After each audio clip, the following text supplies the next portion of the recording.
De Cívica y Constitución. Mi nombre es Carlos Andrés Arévalo Ascanio y a continuación les mostraré un poco de historia y modelos de ciudadanía. Por favor, quédense conmigo y aprenderemos juntos. Bueno, primero que todo empezaremos hablando de Grecia, que nos ha legado dos modelos de política. Está el modelo espartano y el modelo ateniense. Pero primero que todo hablemos del modelo ateniense. Decimos que es un modelo jerárquico, pero la jerarquía no podía hacer lo que le viniera en gana. Tendría que dar respuestas periódicamente al pueblo.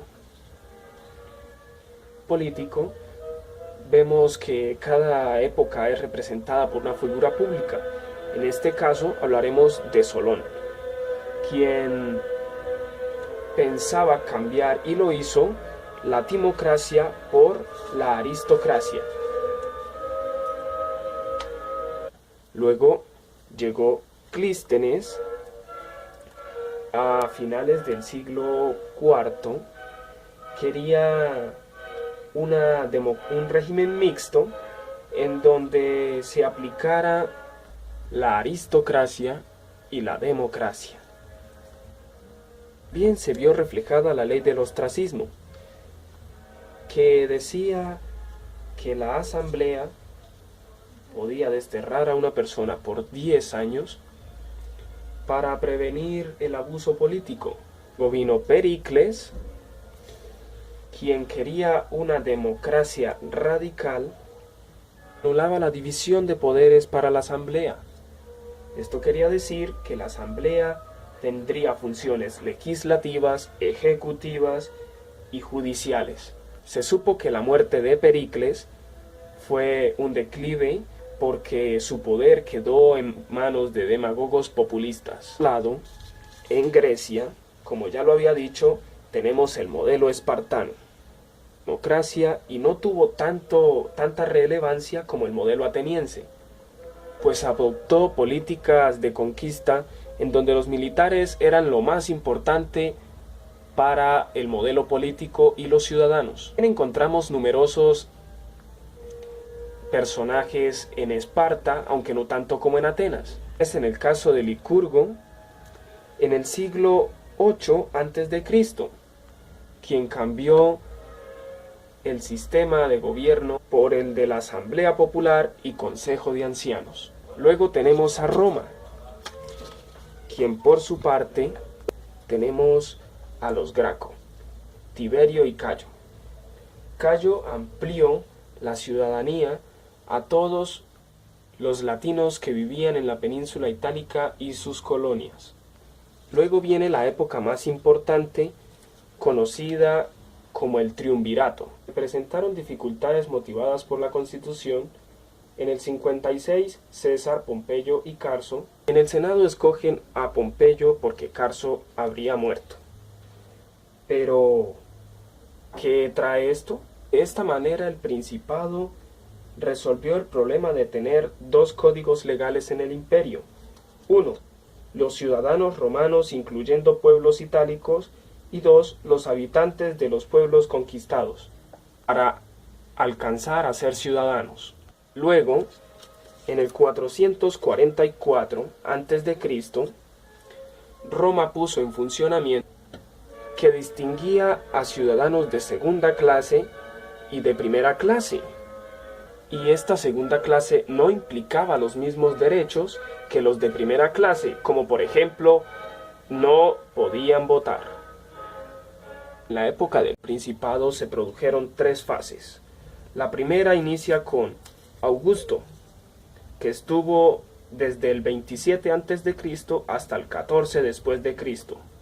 Pues él otorgaba condición ciudadana a soldados y militares, y así aumentó el censo electoral. Luego vino el reinado de Claudio y Adriano. Claudio estuvo desde el 41 hasta el 54 y Adriano desde el 117 hasta el 138. Claudio otorgó la ciudadanía a muchos no itálicos, animó a los galos a formar parte del Senado y cargos públicos, pero era grande la brecha entre personas de las ricas y las pobres. Luego, el emperador Caracalla, desde el 211 hasta el 217, promulgó la Constitución Antoniana en el 212, donde la condición de ciudadanía se ampliaba mucho más los límites geográficos. De Roma de lado tenemos las ciudades-estado italianas. A finales de la Edad Media, en Italia se formaron una especie de ciudades-estado independientes desvinculadas de los estados pontificios y de los caciques. Nacieron ciudades como Florencia, Venecia, Pisa, Génova, Milán, Bolonia, Siena, etc. Podemos decir que en estos dominios floreció el Renacimiento. Y en este entonces las personas no nacidas en estas tierras podrían hacerse ciudadanos adquiriendo tierras y elegir a miembros que se estructuraban en el Estado.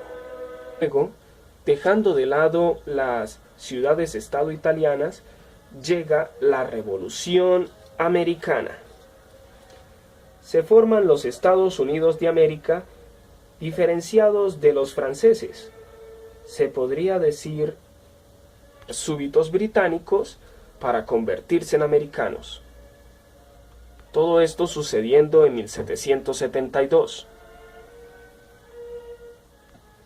Y así es como en 1789 se ratificó la Constitución aprobando las 13 colonias indemnizadas.